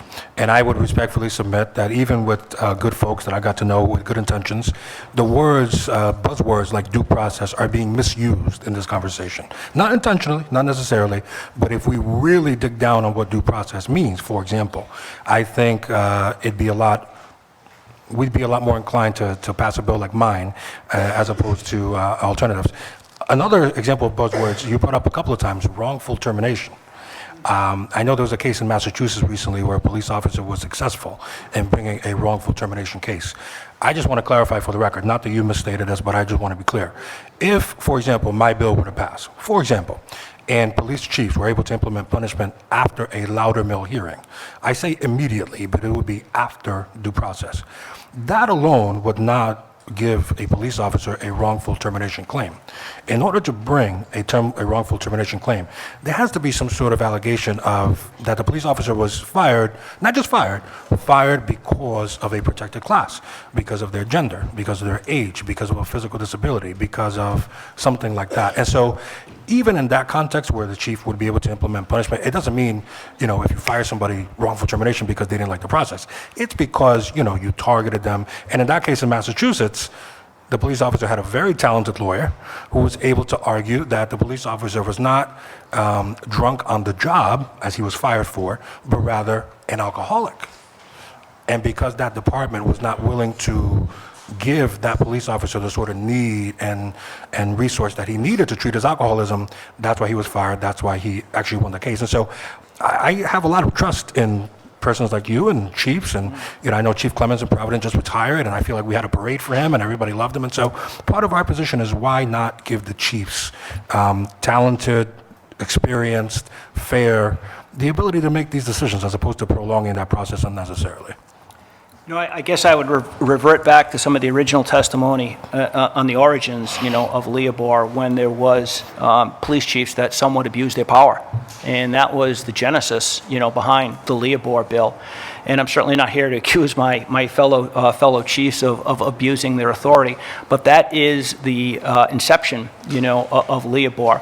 And, to put an officer out and to say you're off the job, you have the right to, go through a quasi-LEOBOR policy, but you're terminated until you come back.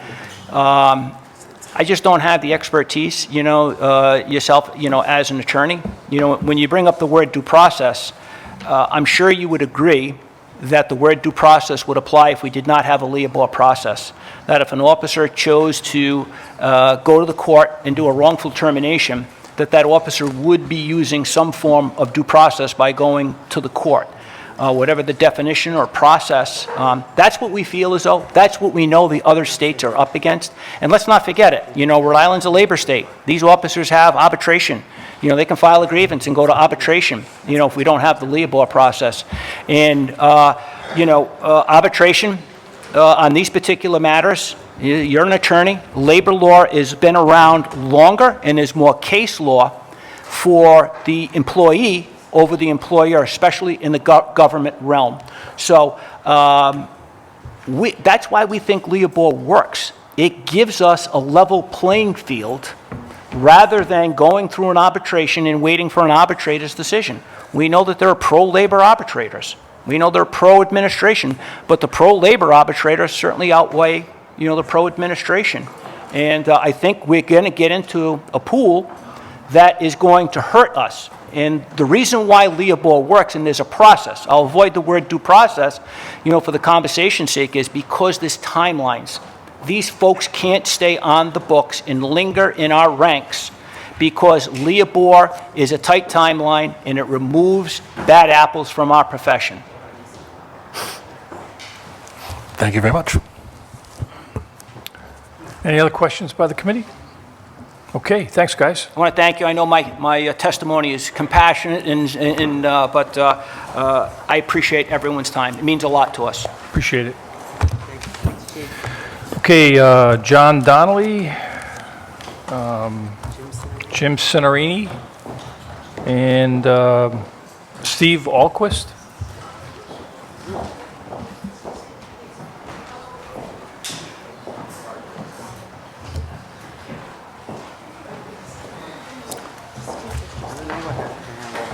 How about Michael Tillinghast? Is Michael here? No, Steve Alquist is in one of the other rooms. Is he? Okay. I'll wait for him. John, you're up. Thank you, ladies and gentlemen. It's a tough act to follow, so I'll keep my comments brief. I am the state president of the Fraternal Order of Police. I've been a police officer for 18 years. I speak in opposition of these bills for many of the reasons that you've already heard. But I just want to say that the police union is not against reform, not against transparency. We're not against training. When you see some of the steps, like the body-worn cameras, these are things that even a year or two ago were not something we would consider. So we feel LEOBOR should change. We expect it to change. And for many of the same reasons that Chief Lynch and President Imundi and some of my, Mr. Rossi and some of my colleagues in police work, we feel that while it's effective and we think it's fair, it will change. We expect it to change. And those are my comments. If you have any questions. Thanks. Thanks. Jim? Jim Cinerine, Rhode Island Council 94, American Federation of State County Municipal Employees. We're proud to represent over 300 law enforcement professionals in different capacities of the state. Out of those 300, though, only 2 groups are actually covered by LEOBOR. Those are my environmental police officers as well as my airport police officers. I'm not going to go and retread all of the testimony. I do think that there is value, and I would just respectfully point out that for a lot of different professions, whether it's the legal profession, whether it's the medical profession, you are generally judged by your conduct by a jury of your peers. It's something that I heard Tony Capezza, who's a mentor of mine with the IBPO, had always said. That said, we are not against compromise. We are well aware that there has been an ongoing dialogue between different law enforcement unions as well as the Chiefs Association, and we're hopeful that some type of compromise can be reached. So in the current form of the legislation, we have to maintain our respectful opposition, but we are hopeful that maybe there will be some type of compromise reached in this session. And with that, I'd be happy to answer any questions. Any questions for Jim? Thanks. Steve? Thank you, everybody. Thank you, reps, for hearing my testimony. My name is Steve Alquist with Uprise Rhode Island. I've been hearing a lot of discussion about the reforming of LEOBOR, but let's face it, reform won't solve the problems. And a few years from now, maybe a decade, maybe less, we'll be back here and we'll be repealing it because we'll be waiting for, let's say, a few more Officer Dolans to shoot a few more kids, or a few more Lugos to punch a few more women's rights advocates, a few more Diaz's to spit on a few more kids in handcuffs, a few more Sergeant Hanleys to kneel on a few more necks, or a few more Kravitzes or Krawitzes to spin kick a few more handcuffed women in the head. These are just a few things that have happened over the last few years, and I'm not saying that all cops are bad or all cops are violent, but there is a problem here, and we are not addressing it. I want to ask you to seriously consider, if we're not going to get rid of LEOBOR, why don't we extend the rights of LEOBOR to every profession, every state person, every person who works in the state? Why don't we do that for teachers? Why don't we do it for firefighters? Is there a reason we don't extend these same privileges to all these other careers, all these other places? A group of 3 teachers have to decide, and everything that the principal, the parents would be helpless to determine what happens to a teacher who needs to be disciplined. We could do this for firefighters, we could do this for doctors, we could do this for everything. Right here, there are professional ways that lawyers can be kicked out of their guild for what happens. They can have their license revoked. But we don't extend this to anyone else. We only extend it to police officers, and that places them, in a sense, in a special position, an above the law kind of position that nobody else should occupy. And I think it's kind of a shame. I've covered a lot of things. I've seen an awful lot of police video when police have acted out. I've seen police officers who don't do things that are so bad that they might need to be fired, but they do things that are really terrible nonetheless. I've heard police on their body cameras discussing that they want to go after this person or that person, and then they go over, arrest that person, and claim the person assaulted them because they need a charge. And then those charges are dropped, but they're dropped months later and after a long time, and the people are put through a lot of pain as this is going on. And I think we can hold them to account, and I think we can do so, but I also think that we're going to miss an opportunity now if we don't do the smart and reasonable thing, like what is done in most states in this union, in every state but Rhode Island and New England, not have a LEOBOR at all. And thank you for your time. Thank you, Steve. Okay. The next group of witnesses we're going to call are Michael Tillinghast, Kiana Avlon, and Rabbi Jeffrey Goldnesser. Goldnesser.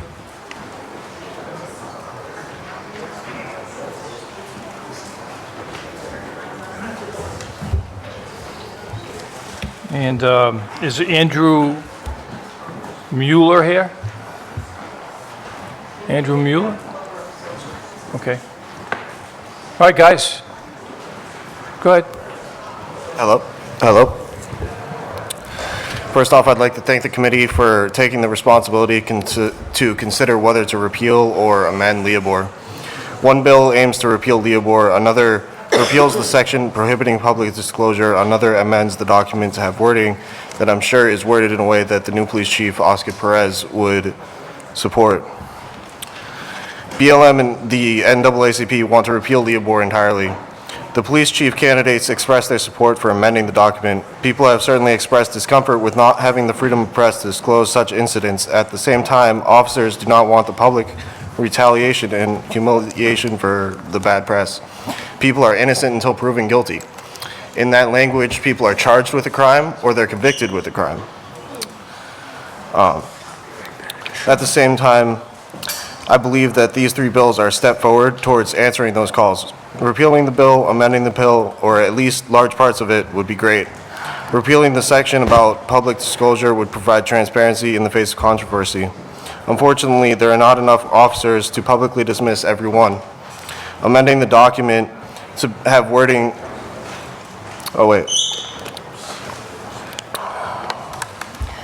Rhode Island taxpayers compensated the officer $120,000 while the officer wasn't actively working, and that should never happen again, especially while so many Rhode Islanders are unemployed.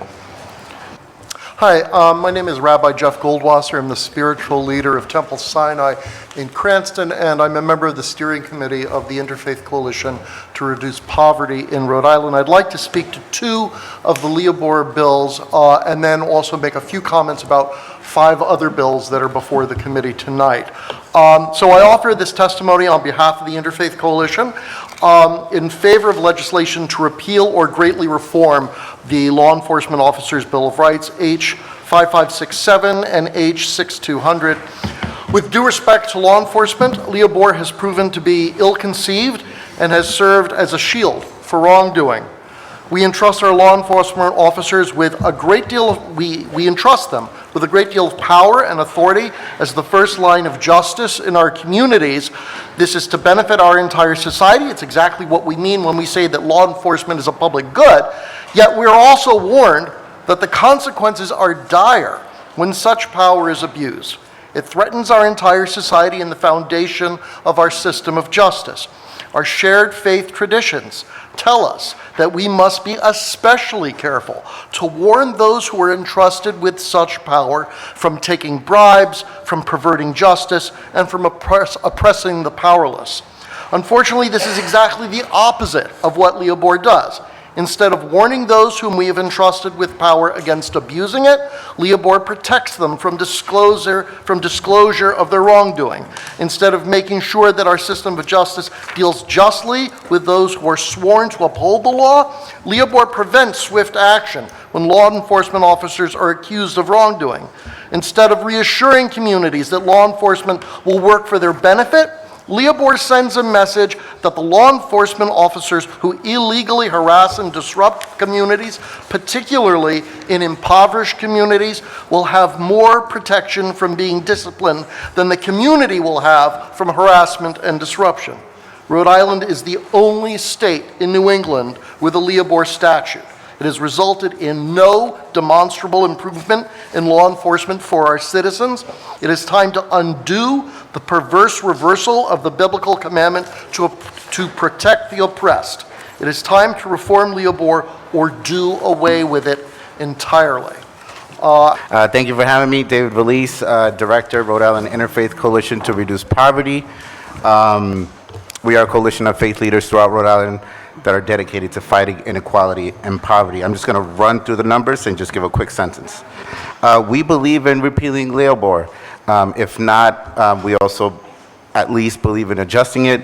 I think we've heard a lot of testimony tonight, but I will just say that without oversight and without accountability, it creates more distance and more distrust between community and law enforcement, which perpetuates a system of violence and oppression of these communities, especially communities of color and poor communities. And it's about holding people accountable. Hi, my name is Bella Robinson. I am here in opposition to one bill and support of 15. I'm not going to list them all. I'm sure y'all are grateful. At Coyote, Rhode Island, we are a group of sex workers, survivors, and marginalized people that have been incarcerated. We are opposing H5299. Regardless what we think about guns, we think it's insane to extend LEOBOR to campus police.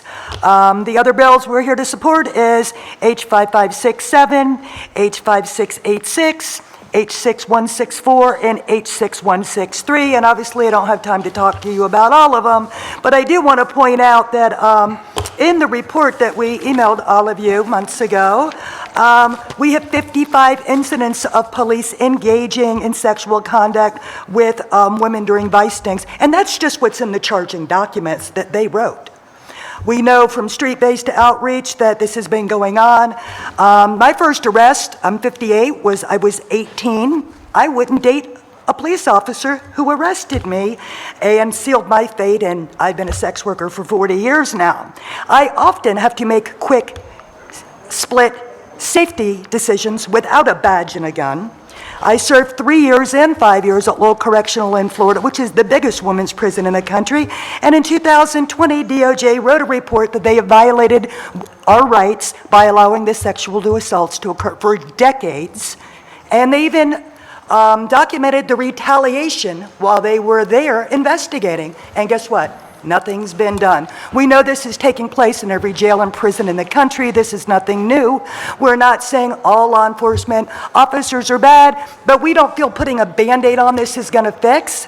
And even when I look at Maryland, which is the first state that created LEOBOR, 29 states say this is dangerous. We've had a sexual assault bill in committees for 4 years with no one opposing it, just asking to stop correctional officers, probation officers, and police to stop raping women and children. With that, it was very offensive and traumatic for me to have to listen to how long you can be suspended, how many times for not having the right uniform. Really? You work at McDonald's, they'll fire you too if you don't have the right uniform. And thank you for listening to me, and I'll be glad to take any questions.